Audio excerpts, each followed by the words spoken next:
আসসালামু আলাইকুম প্রিয় দর্শক, দেশ এবং দেশের বাইরে যে যেখানে যে অবস্থায় বসে আমাদের এই মৃত্তিকা কৃষিচিত্র অনুষ্ঠানটি দেখছেন, সবাইকে শুভেচ্ছা জানিয়ে শুরু করছি আপনাদেরই প্রিয় অনুষ্ঠান মৃত্তিকা কৃষিচিত্র। প্রিয় দর্শক, আজকে যে প্রতিবেদনটি আপনাদেরকে দেখাবো, পাবনা জেলার জনাব আব্দুর রাজ্জাক, উনি শারীরিক প্রতিবন্ধী হোক, উনি কিন্তু থেমে নেই, উনি চলেছেন। উনি কারোর সাহায্য সহযোগিতা ছাড়াই ওনার ফার্মটি 3 বছর হলো শুরু করেছেন। উনি কিভাবে ওনার গাভীগুলো লালন পালন করছে এবং কিভাবে ওনার সংসার চলছে সে বিষয়ে পুরো বিস্তারিত আলোচনায় থাকবো। আজকে উপস্থাপনায় আছে আমি সাগর পারভেজ মিন্টু, ক্যামেরা আছে জাহিদুল ইসলাম জিম। প্রিয় দর্শক, আমাদের অনুষ্ঠানটি যদি ভালো লেগে থাকে তাহলে আমাদের চ্যানেলটি বেশি বেশি করে সাবস্ক্রাইব করবেন এবং আপনাদের মতামত লাইক কমেন্ট শেয়ারের মাধ্যমে জানাবেন। তো প্রিয় দর্শক, চলুন ঘুরে আসি সেই শারীরিক প্রতিবন্ধী জনাব আব্দুর রাজ্জাকের ফার্ম থেকে। প্রিয় দর্শক, ইতিমধ্যেই যার কথা বলেছিলাম ওনার মুখ থেকে ওনার পরিচয় শুনবো। উনি শারীরিক প্রতিবন্ধী হওয়া সত্ত্বেও উনি কিন্তু ওনার ফার্মটিকে টুকটুক করে বা ধীরে ধীরে এগিয়ে নিয়ে চলছে। ওনার সঙ্গে কথোপকথন হবে, আশা করি ওনার মুখ থেকেই বিস্তারিত জানবেন কিভাবে উনি গাভী লালন পালন করে বা কিভাবে শুরু করেছিলেন। আসসালামু আলাইকুম কাকা, আপনার নামটা যদি দর্শকদের বলতেন। আব্দুর রাজ্জাক মিদ্দা। আচ্ছা, আপনি তো শারীরিক প্রতিবন্ধী, সেক্ষেত্রে আপনি গাভী গরু কিভাবে লালন পালন করেন? ঘাস খাওয়াই খাওয়াই মেলাই কিছু জাপান লাগে, ইহা লাগে, এক কথা সবকিছু করে টুকটাক করে মেলা কিছু। এর ফাঁকে তো নামাজ কালামও পড়তে হবে। আচ্ছা, প্রথম আপনি অন্য তো পেশা ছিল, মানুষ তো আপনার মতো এরকম থাকতে দেখা যায় কেউ সার্কেস করে বা কেউ যায়নি, খানা খায়, ওগুলো আগের থেকে ভালো লাগেনি আপনার কাছ থেকে। এখন মোটামুটি আপনি প্রথম গাভী কিভাবে পালন করা শুরু করলেন বা কিভাবে শুরু করেছিলেন? একটা বালতি বালতি 3-4 হয়েছে। একটা কি কিনেছিলেন আপনি? গাই কিনেছিলেন। তখন কতদিন আগে কিনেছিলেন? 2-3 বছর আগে। আর 2-3 বছর যখন গাইটা কিনেছিলেন, ওই গাইটার মূল্য কত টাকা ছিল? তো কমই আছে, সামনে আসলে ওই 1 লাখ 1.5 লাখ 10-20-এর মধ্যে কিনেছিলেন। ওটা থেকে আপনার যাত্রা শুরু। আচ্ছা, দেখতে পাচ্ছি আমরা অনেক ক্ষেত্রে দেখেছি যে বিভিন্ন ভালো মানুষই দেখা যাচ্ছে গরুর কাজ করতে পারে না। সেক্ষেত্রে আপনি যে কাজগুলো করেন বা ভারী পরিশ্রম আছে, মাঝে সাথে দেখা যায় যে আপনার ঘাস কাটতেও সমস্যা, এদিক দিয়ে সমস্যা হয় না আপনার? না, সমস্যা নেই, আল্লাহর দোয়া সবকিছু ঠিক। আচ্ছা, যখন আপনি শুরু করেছিলেন 1,20,30 হাজার টাকা দিয়ে, তখন আপনার ফার্মে তো একটা গাভী ছিল, ওই একটা থেকে আস্তে আস্তে এখন পর্যায় কমে আছে, আরো কিছু ছিল বেঁচে দিচ্ছেন? ও, এটা অ্যাক্সিডেন্ট হয়েছে। আচ্ছা, এই যে গাভীগুলো যে লালন পালন করেন, সেক্ষেত্রে কি কি বাধার সম্মুখীন হয়েছেন বা রোগ বালাই, কি রোগ বালাই হয়? রোগ বালাই তো আল্লাহ দিলি ঘরে, ওই জ্বরে ঘরে বিভিন্ন রকম অসুখ বিসুখ। সেক্ষেত্রে কি ট্রিটমেন্ট নেন বা ডাক্তারের যে চিকিৎসা নেন? আচ্ছা, আপনি এই অবস্থায় মানে কিভাবে গরু লালন পালন করেন বা পরিচর্যা করেন? মানে কি কষ্ট হয় না আপনার এগুলো করতে? দেখা যাচ্ছে ঘাস কাটা লাগছে, আল্লাহর দোয়ায় সবকিছু সুস্থ সবল ভাবে চলতেছে। আচ্ছা, গরু কি খাবার দিচ্ছেন আপনারা? গরু করছে গেমা খাওয়াচ্ছি, খেয়ার খাওয়াচ্ছি, খোল খাওয়াচ্ছি, ভুসি খাওয়াচ্ছি। এই সময় তো গরু আমরা দেখলাম অনেক গরু মাঠে রয়েছে, সেক্ষেত্রে আপনারা বাড়িতে নিয়ে আসছেন? কলই খাওয়া শেষ পর্যায়ে, এখন শেষ পর্যায়ে। এখন আপনার কি ঘাস খাওয়াবেন এখন এই সময়টা? কি খাওয়াবেন? গেমা খাওয়াবেন, গেমা ঘাস, জাম্বু যাকে বলে, জাম্বু ঘাস কিংবা নেপিয়ার ঘাসটা। আচ্ছা, এই ঘাসটা যে খাওয়াবেন, এখন আপনার গাভী কত লিটার দুধ দিচ্ছে? এরকম দুটো গাভিন তো না, আর একটা বিয়ে। সেক্ষেত্রে ওই দুটো মিলে কত লিটার দুধ পাচ্ছেন সকাল বিকাল? 17-18 লিটার। আচ্ছা, এই গাভী লালন পালন করে দেখা যাচ্ছে কি আপনার সংসার কি সচ্ছলভাবে চলছে নাকি আপনি দিনার সম্মুখীন হচ্ছেন? আল্লাহ দিলি মানে সুন্দরভাবে চলছে গাভী লালন পালন করার পর। আচ্ছা, দানাদার খাবারটা কি খাবার দেন আপনারা?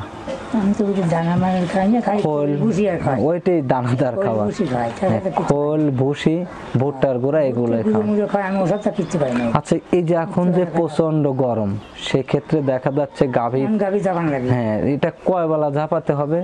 এই এক বেলাও জাপাই, দুই বেলাও জাপাই।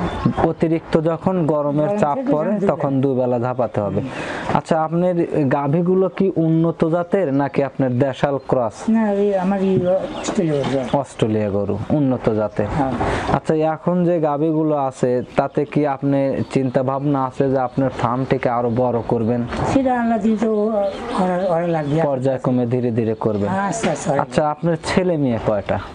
2 ছাগল এক, 2 ছাগল 1 মেয়ে। মেয়ে কি বিয়ে দিয়েছেন? মেয়েও বিয়ে দিয়েছি, ছাগল একটা বিয়ে দিয়েছে আর একটা ছোট।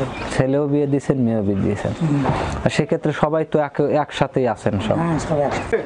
আচ্ছা কাকা যখন শুরু করছিলেন বা করছিলেন, যখন যে কিনেছিলেন, এই টাকাটা কি আপনি ব্যাংকের মাধ্যমে লোন নিয়েছিলেন নাকি আপনার পারিবারিক ভাবে আসিল কিছু কিছু লোন নিয়েছিলেন? হ্যাঁ। আবার সংসার থেকেও কিছু নিয়েছিলেন, হয়তো ছেলে আপনি মিলে কিছু কাজকর্ম করে হ্যাঁ। কিছু টাকা দিয়ে আপনি শুরু করেছিলেন। হ্যাঁ, আচ্ছা এই দুধগুলো আপনারা কি করেন?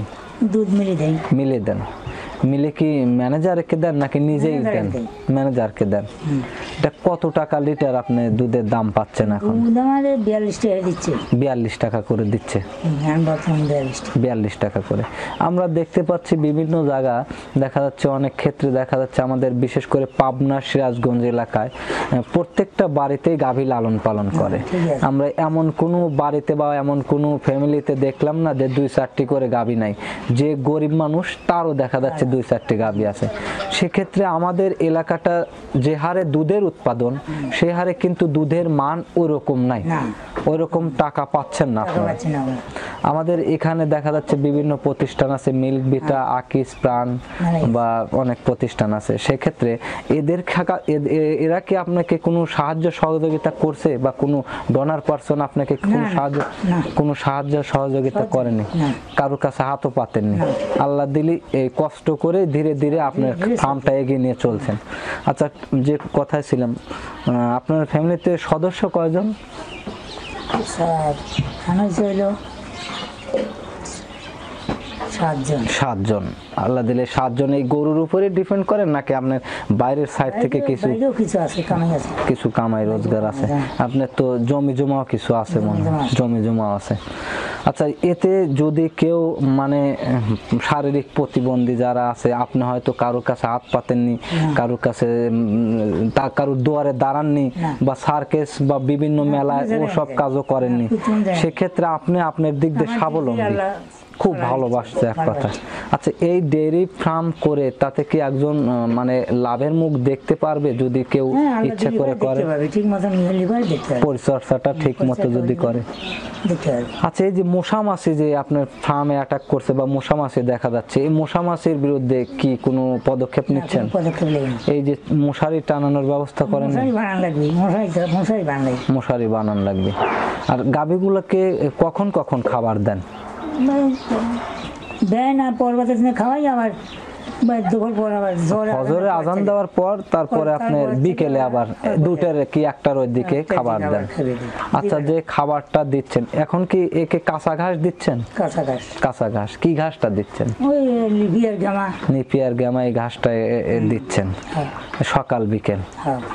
আর একটা গাভী আপনার কত কেজি দানাদার খাবার দিচ্ছেন সকাল বিকেল মিলে আপনি কি বলতে পারবেন? সকাল বিকেল আর কত দিবি, বেশি দিচ্ছি না, দিচ্ছি না, আমি অল্পই দিই। কয় কেজির মতো? তাও একটা অনুমান 2-3 কেজির মতো। এতে দেখা যাচ্ছে যে মোটামুটি একটা কথায় লাভের সম্মুখীন হচ্ছেন। এই যে দুধগুলো আপনি দিচ্ছেন এখান থেকে সাপ্তাহিক বিল পাচ্ছেন নাকি মাসে মাসে? সপ্তাহে।